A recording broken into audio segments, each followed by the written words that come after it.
The sting on my cheek burns like fire. I stand frozen in my son's kitchen, watching pieces of Daphne's grandmother's teacup scatter across the cold tile floor. My hands still shake from where it slipped. I'd been so tired after watching the kids since dawn while Daphne prepared for her tea party. The delicate china pattern, roses, and gold trim now lies in jagged fragments that catch the afternoon sunlight streaming through the window. "You never respect other people's things," Daphne hisses, her eyes blazing with fury. Her perfectly manicured finger points at me like a weapon. Before I can even apologize, her hand flies across my face. The slap echoes through the kitchen like a gunshot. That's when Scott walks in. My son. My boy who I raised alone after his father died. He freezes, taking in the scene, his wife standing over me, my red cheek, the broken china at my feet. I wait for him to defend me, to show some outrage. Nothing, just silence that cuts deeper than any slap ever could. The betrayal hits me like a truck. In that moment, something inside me breaks, but not the way Daphne thinks. No, something much stronger awakens. My name is Ruth Adams.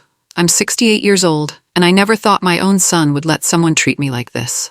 As I stand here, my cheek throbbing, memories flash through my mind like a movie reel. The kitchen smells of vanilla candles and coffee. Scents that should comfort, but now feel suffocating. I see myself 25 years ago, working 2 jobs to keep food on our table after my husband died in that car accident. Scott was only 15 then, angry and lost. I remember staying up all night helping him with homework, driving him to every basketball practice, even when I was dead tired from my shifts at the diner and the cleaning company. I see graduation day, watching him walk across that stage with tears streaming down my face. I see his wedding day, where I smiled and welcomed Daphne into our family with open arms, even though she barely acknowledged me during the reception. I wore my best dress that day, hoping to make a good impression. For 3 years now, I've watched her subtle slights become routine.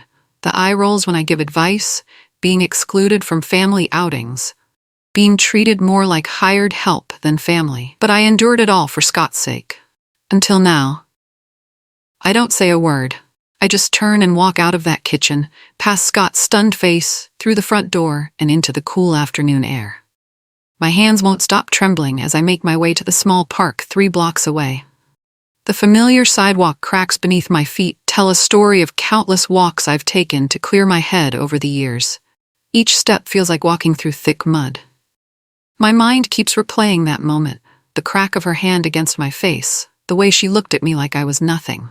But worse than that is Scott's face. The way he just stood there. My own son. The boy I taught to ride a bicycle, to tie his shoes, to treat others with respect. By the time I reach the old wooden bench under the oak tree, something has shifted inside me. The hurt is still there, sharp and raw, but underneath it burns something else. Something I haven't felt in years. The late afternoon sun filters through the leaves above, creating dancing shadows on the ground. Anger. Not the hot, explosive kind that makes you scream and throw things. No, this is different. This is cold, calculated anger that makes your mind crystal clear. As I sit on that bench watching families play in the distance, I know one thing for certain. I will not let this go. 30 minutes later, I walk back to Scott's house. Not to fight or scream or demand apologies. I walk back to collect my purse and sweater with the dignity of a woman who's made a decision. The weight of my car keys feels heavier in my pocket, like they represent something more than just transportation home. Scott meets me at the door, his face pale. "Mom, we need to talk about what happened." "No," I say quietly, my voice steady as stone. "We don't." I brush past him into the living room where Daphne sits on the couch, scrolling through her phone like nothing happened. She doesn't even look up when I enter. Her designer shoes are kicked off carelessly beside the coffee table, a small detail that somehow irritates me more than it should. "I won't be staying here anymore," I tell Scott in a voice so low he has to lean in to hear me. "I won't be watching the children. I won't be helping with Sunday dinners. I won't be part of a family that thinks it's acceptable to put their hands on me." Daphne's head snaps up, a smirk playing at her lips. Like she thinks this is just another one of my dramatic moments that will blow over by tomorrow. She has no idea what's coming. Back home in my small but cozy house, I sit in my favorite armchair and watch my phone light up with messages. Scott first. Mom, don't be dramatic. We need to talk about this like adults. Then Daphne, it was just an accident. You're overreacting. The words blur together in their predictable selfishness. Each message another small insult to my intelligence. I read each message carefully, then set my phone face down on the coffee table. The house feels different somehow. Quieter, but not in a lonely way. In a peaceful way, like when a storm finally passes and leaves everything clean and still. My cat, Whiskers, jumps onto my lap and purrs contentedly, sensing the shift in my energy. I make myself a cup of tea. In my own cup, one that no one can break or take away from me, and sit by the window. Outside, Mrs. Patterson from next door tends her rose garden. She waves, and I wave back. Such a simple thing, but it reminds me that there's a whole world beyond Scott and Daphne's drama. For the first time in months, I sleep through the entire night without waking up worried about what crisis I'll need to solve tomorrow. The next morning, my phone rings at 7:30. Daphne's name flashes on the screen. I let it ring 4 times before answering, savoring each tone that passes without my immediate compliance. The morning sunlight streams through my kitchen window, highlighting the dust motes dancing in the air like tiny spirits of rebellion. Ruth? Thank goodness. I need you to watch the kids this afternoon. I have a hair appointment, and you know how impossible it is to reschedule with Miranda. Her tone is exactly the same as always, expecting immediate agreement, no consideration that I might have other plans. For 3 years I've dropped everything whenever she called. The assumption in her voice grates against my newly awakened sense of self-worth. No, I say calmly, stirring honey into my morning tea. I'm busy today. Silence stretches across the line. I can practically hear her brain trying to process this unexpected response. The silence is delicious, filled with her confusion and my newfound power. Busy with what? She asks, her voice sharp with disbelief. Personal matters, I reply. You'll need to find other arrangements. She hangs up without saying goodbye. I smile for the first time in days. Such a small word. No, but it feels like reclaiming a piece of myself I'd forgotten existed. Sunday morning finds me in my usual pew at St. Mary's, but something's different. I'm alone. For the past 3 years, I've sat with Scott's family, helping keep the children quiet during Gapat service. Today, I sit with my old friend Callie, who immediately notices the change. The morning light through the stained glass windows paints rainbow patterns across the worn wooden pews. Where are Scott and the family? She whispers during the opening hymn. I thought it best to keep my distance for now. I reply simply. The hymnal feels lighter in my hands without the weight of pretending everything is fine. Callie's eyebrows raise, but she doesn't push for details. She doesn't need to. News travels fast in small communities, and people notice when patterns change. By the time we're filing out after service, I've already heard 3 different whispered conversations about why Ruth Adams was sitting alone. The whispers follow me like gentle waves, not malicious but curious. Outside on the church steps, Pastor Williams approaches me with concern in his eyes. Ruth, is everything all right? We missed seeing the grandchildren today. Everything's fine, Pastor, I assure him. Just some family adjustments happening. The words spread like ripples in a pond. By evening, my phone has 3 missed calls from different church ladies, all just checking in. Tuesday afternoon, I'm reading in my garden when a car door slams in my driveway. Through the front window, I see Daphne marching up my walkway with both children in tow. Emma, age 6, and little Michael, just 4, trail behind her looking confused. The sight of my grandchildren tugs at my heart, but I steel myself for what I know is coming. The doorbell rings with sharp, impatient jabs. I take my time walking to the front door, straightening my cardigan along the way. When I open it, I leave the chain latch engaged, creating just enough space to see Daphne's frustrated face. Her lips are pressed into a thin line of barely controlled anger. I have a hair appointment, she announces, like this explains everything. I brought the kids. I told you I'm busy, I reply evenly. Busy with what? You're just sitting around reading. Her voice rises with indignation, as if my time has no value beyond serving her needs. Behind her, Emma tugs on her mother's sleeve. Mommy, why can't we go in and see Grandma? My heart squeezes, but I keep my voice gentle but firm. I'm sorry, sweethearts. Grandma can't watch you today. I closed the door softly but decisively. Through the window, I watched Daphne stand there for a full minute, clearly expecting me to change my mind. When I don't reappear, she stomps back to her car, her heels clicking angrily on the concrete. That evening, Scott calls. His voice carries an edge of irritation I haven't heard since his teenage years. The television murmurs in the background of his call, suggesting this conversation is happening while life continues normally around him. As if my feelings are just a minor inconvenience to be managed. Mom, what's going on? Daphne says you won't help with the kids anymore. This isn't like you. You're right, I tell him, settling into my reading chair. It's not like me. The old me accepted being slapped in your kitchen. The new me requires respect. She's under a lot of stress, Mom. The kids, her job, managing the household. His voice takes on that placating tone he uses when he's trying to smooth over problems without actually addressing them. And I'm not under stress? I'm 68 years old, Scott. I raised you alone while working 2 jobs. I never once raised my hand to you, no matter how overwhelmed I felt. He sighs heavily. Can't you just be the bigger person here, for the family? The words sting because they're exactly what I expected him to say. I am being the bigger person, son. I'm protecting myself with dignity instead of causing a scene. But I won't pretend. Being assaulted is acceptable. The line goes quiet for so long I wonder if he's hung up. It wasn't assault, Mom. It was just... I end the call. At Big Ben's Market on Thursday, I'm selecting apples when I hear familiar voices in the next aisle. Daphne's voice carries clearly over the produce displays. The grocery store's fluorescent lights buzz overhead, casting everything in harsh, unforgiving brightness that seems to highlight the ugliness of what I'm hearing. Scott's mother is being impossible lately, she complains to someone. Completely unreasonable.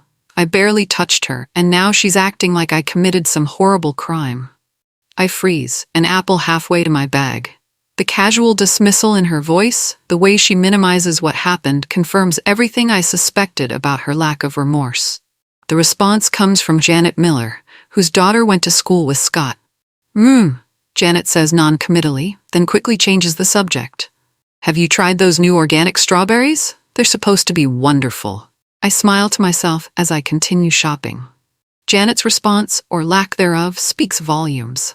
In a small town, people know when something doesn't sound right.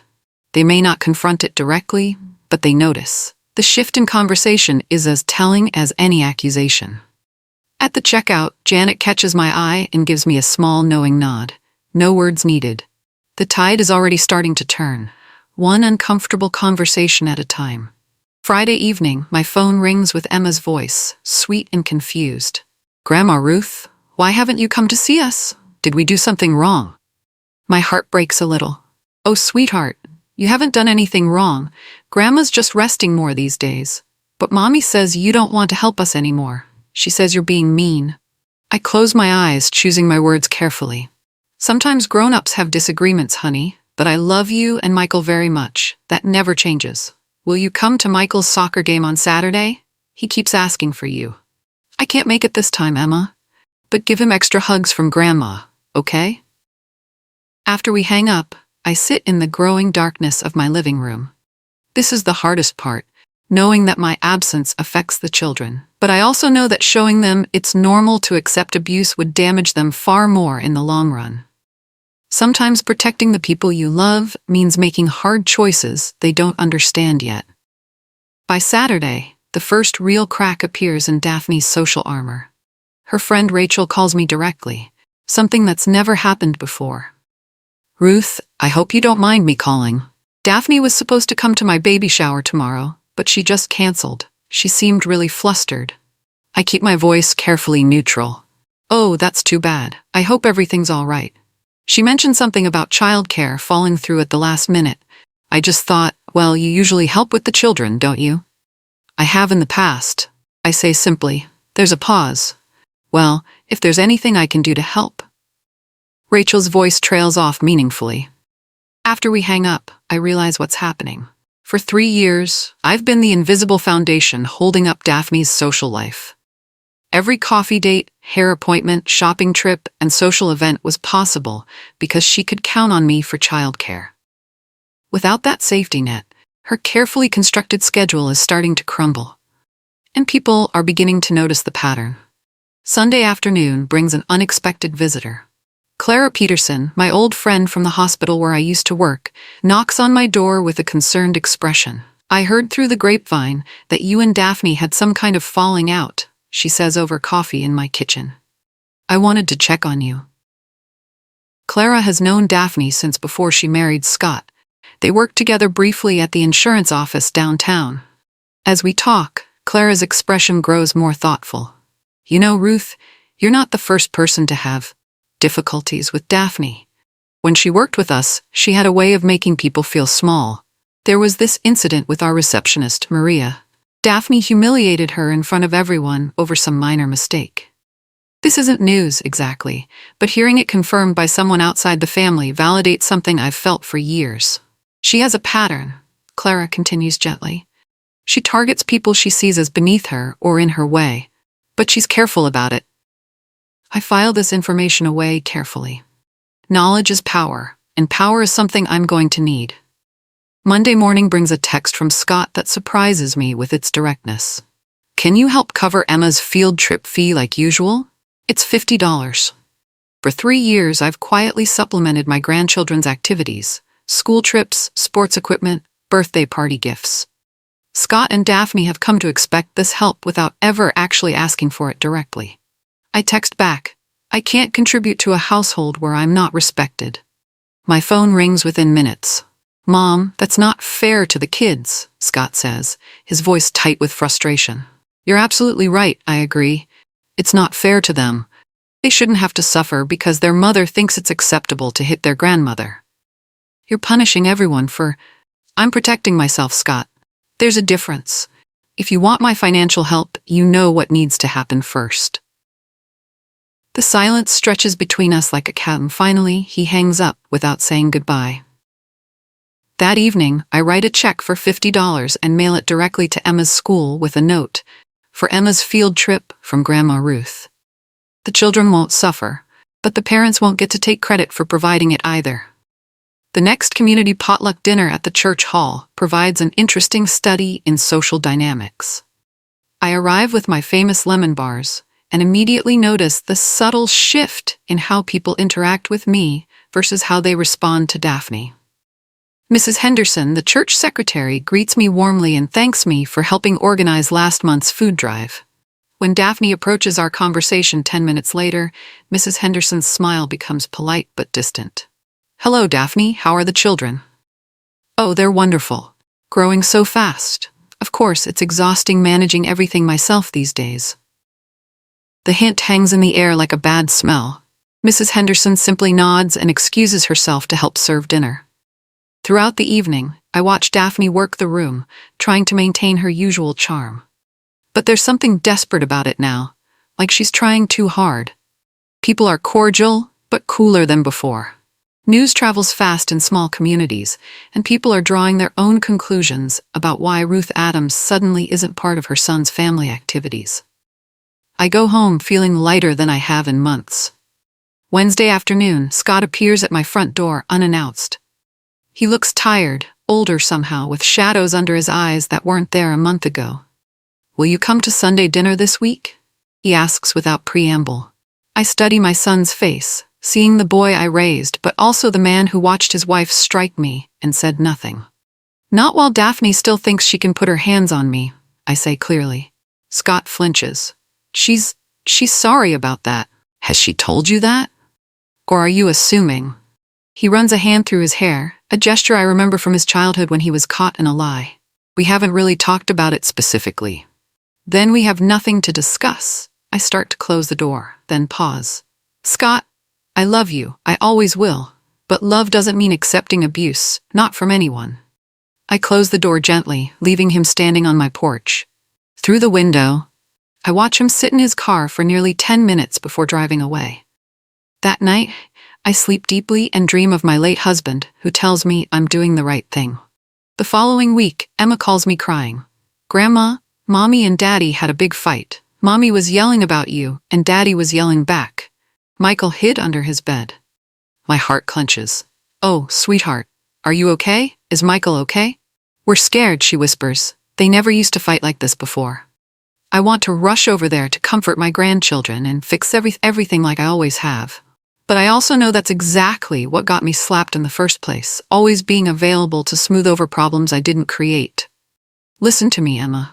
Sometimes grown-ups argue, but it's not your fault or Michael's fault. You're both good children and everyone loves you very much. Will you come see us soon? I hope so, sweetheart. I really hope so. After she hangs up, I sit in my quiet house and let myself cry for the first time since this all started. Not for myself, but for my grandchildren caught in the middle of adult stubbornness and pride. Saturday morning, Michael calls me, his 4-year-old voice barely above a whisper. Grandma Ruth? Mommy's always mad now. She yells at Daddy and slams doors. Oh, baby boy, I'm sorry to hear that. She says it's your fault. She says you're being mean to our family. The words hit like a physical blow. Daphne is using my grandchildren as weapons now, trying to make them guilt me into returning. It's exactly the kind of manipulation I've watched her use on Scott for years. Michael, honey, sometimes grown-ups have problems that have nothing to do with children. You and Emma are not responsible for fixing grown-up problems, okay? Okay, Grandma. Will you come to my soccer game? I scored a goal last week. I'm so proud of you, sweetheart. Tell me all about it. We talk for 20 minutes about soccer and his favorite cartoons and what he had for breakfast. Normal, happy conversation that reminds me why this boundary is so important. These children deserve to grow up understanding that hitting is never acceptable, especially when, it comes from someone who claims to love you.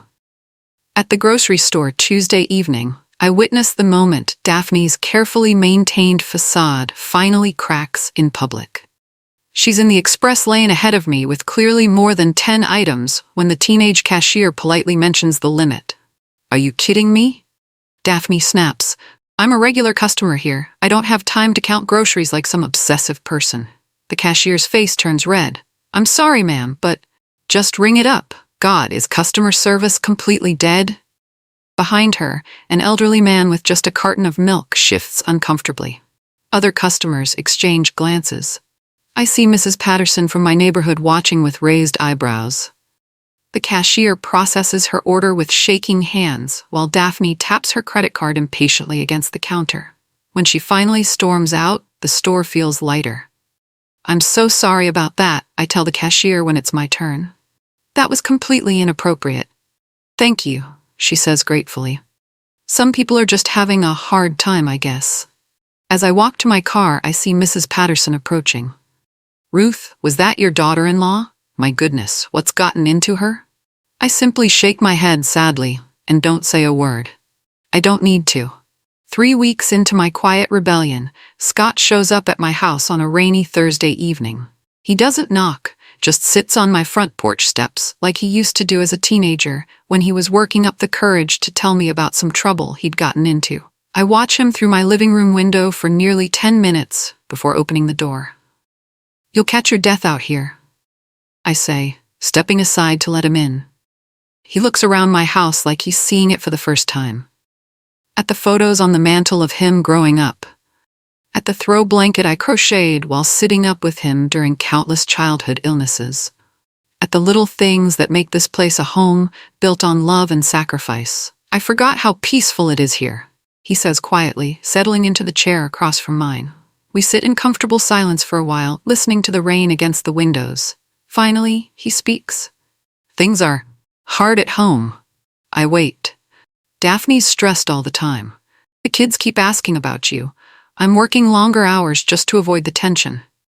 I'm sorry you're going through that, I say simply. He looks at me with surprise as if he expected me to gloat or lecture. But there's no satisfaction in watching my son struggle. There never was. I don't know how to fix this, Mom. Yes, you do, I tell him gently. You've always known. Friday afternoon, my phone rings with Daphne's number. I almost don't answer, but something in the timing feels different. Ruth? Her voice has a fake sweetness that makes my skin crawl. I think we should put this whole silly misunderstanding behind us, for the children's sake. Is that an apology? I ask directly. A pause. I think we both said and did things we regret. Why don't we just move on like mature adults? So that's a no then. Ruth, be reasonable. You're punishing everyone over one tiny moment. I was stressed, you broke my grandmother's teacup. These things happen in families. Her words confirm what I already knew. She feels completely justified in hitting me. In her mind, I deserved it. When you're ready to apologize sincerely for putting your hands on me, you know where I live, I say calmly. This is ridiculous. Scott thinks you're being dramatic too. We all just want things to go back to normal. Normal was me accepting disrespect and abuse. That normal is over. I hang up before she can respond. My hands are perfectly steady now. 3 weeks ago, this conversation would have left me shaking and doubting myself. Now it just confirms I'm on the right path. The breaking point comes on a Sunday morning when Scott overhears something he wasn't meant to hear. He tells me about it later, his voice hollow with shock.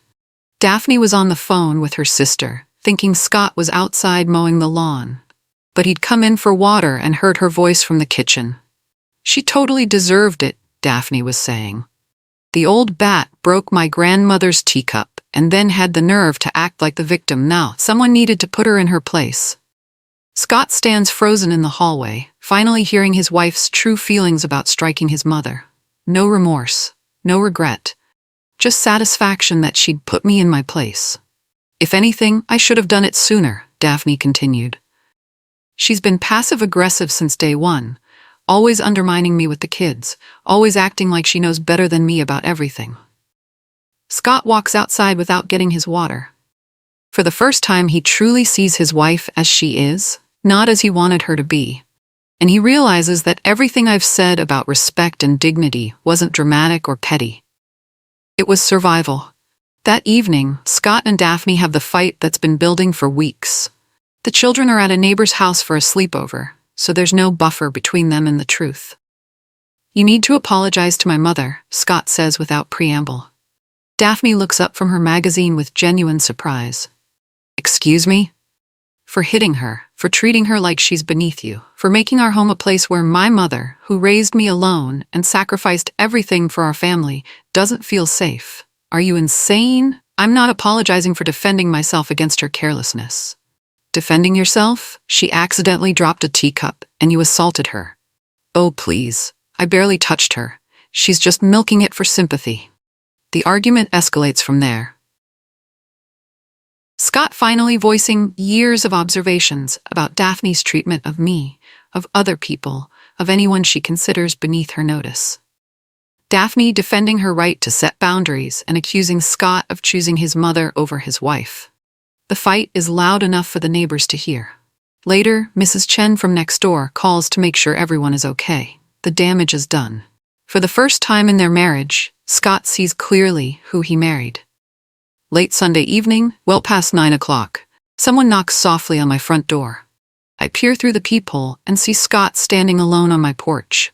He looks exhausted, like he's aged years in the past few hours. I open the door and he almost collapses into my arms. Mom, he whispers, his voice cracking like it did when he was 12 and came home with a black eye from defending a smaller kid at school. I should have stopped her that day. I should have protected you. I'm so sorry. We stand in my doorway holding each other while my son cries against my shoulder. All the anger and hurt of the past month melts away, replaced by the fierce love that's carried us through every crisis since his father died. I was a coward, he says. I was so used to avoiding conflict with her that I forgot my first loyalty should be to what's right. To you. You made a mistake, I tell him, smoothing his hair like I did when he was small. But you're here now. That's what matters. We sit up until nearly midnight talking. About his marriage, about the children, about the man he wants to be versus the man he's been. It's the most honest conversation we've had in years.